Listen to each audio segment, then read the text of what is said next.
Ang bulan sa Hunyo giilang nga Environment Month celebration pinasikat kini sa Presidential Proclamation number 643, Republic Act number 10176.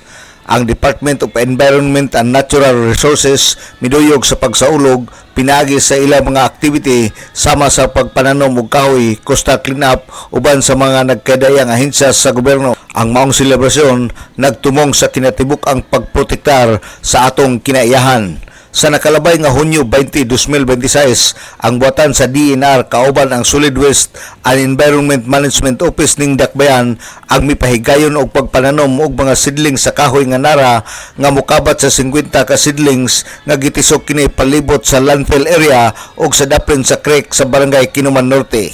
Diha tay gipahigayon nga tree growing activity nga ang nag-initiate niini ang LGU Samis headed by the SWEMO chief nga si Engineer Bundako ug ang ihang mga kauban nagtanom ta og 50 ka nara seedlings nga gikan pud ni sa DNR nursery.